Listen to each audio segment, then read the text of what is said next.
Tinapay mula sa langit. A daily morning devotion with CRC Family.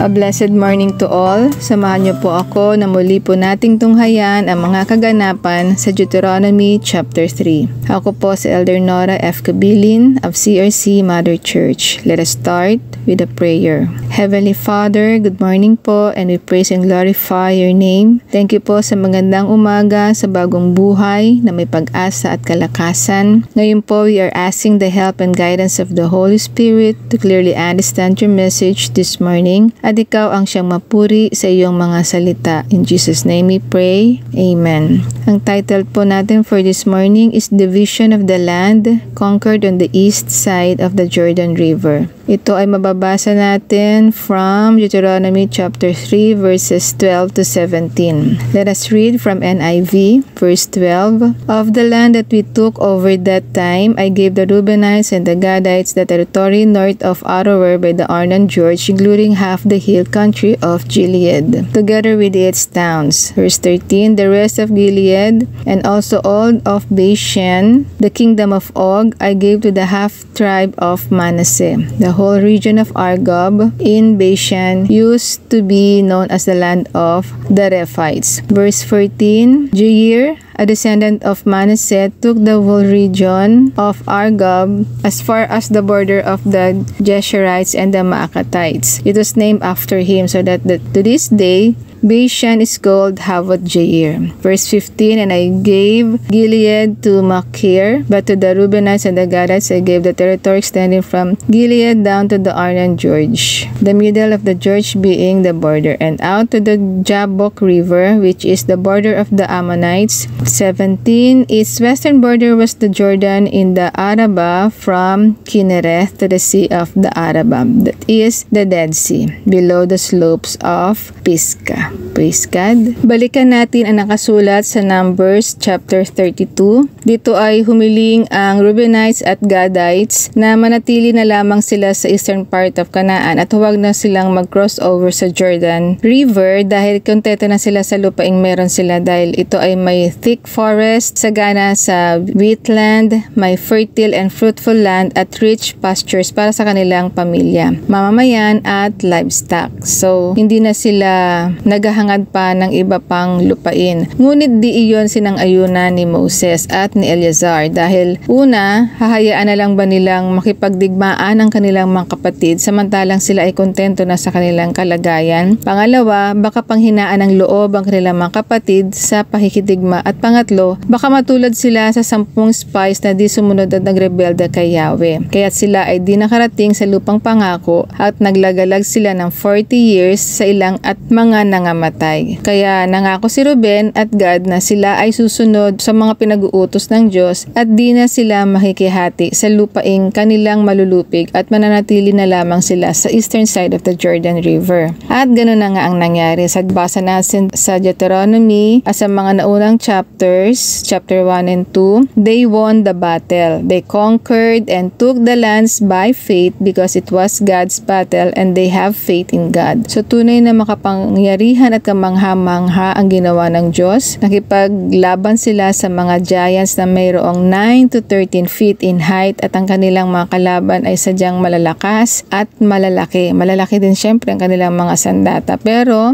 hindi yun ang naging dahilan para sila ay mawala ng loob at sila ay matalo. So dahil doon, sila ay nagwagi at kanilang nasamsam ang lupain dahil sa kabutihan at katapatan ng Diyos sa kanyang pangako. So na-conquer nila yon. Pinaghati-hati nga nila ang mga lupain. So dahil tinupad ng Gadites at ni Reubenites ang kanilang pangako kay Moses at Eleazar na sila ay makipaglabanan din, tumupad din sa pangako ang Diyos. So ibinigay ang bahagi ng eastern part ng Jordan sa kanila at detalye rin ang hangganan o border ng ilang mga lugar na kanila ring nasamsam at binahagi ang ibang mga lupain kay Manase na anak ni Joseph na kanilang kapatid at binigay ding lupain kay Jair at Makir na anak na ni Manase at apo na ni Joseph. So dito, napakalino na kapag tayo ay nagtiwala at sumunod sa utos ng Diyos, tayo ay kanyang pagpapalain pati ng ating mga susunod na mga henerasyon. Binibigyan tayo ng reminders ni Lord na huwag nating pangunahan ang plano niya. We have to ask and pray and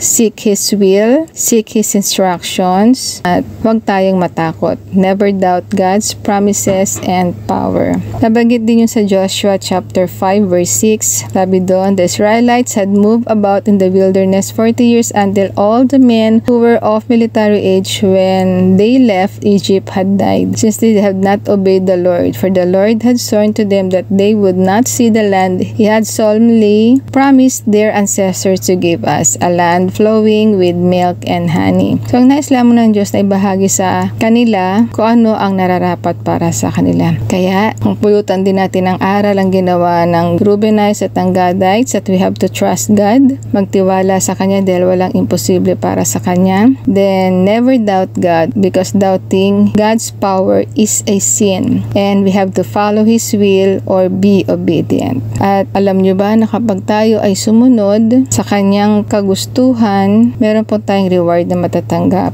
Reward or fruit of being obedient. We will be blessed kapag tayo sumunod sa utos ng Diyos, tayo ay Kanyang pagpapalain pati ng ating pamilya hanggang sa mga susunod na henerasyon. Kaya para po sa ating conclusion, from Luke chapter 11 verse 28, He replied, blessed rather are those who hear the word of God and obey it. Therefore, if we listen to the voice of God and obey Him, we will be blessed.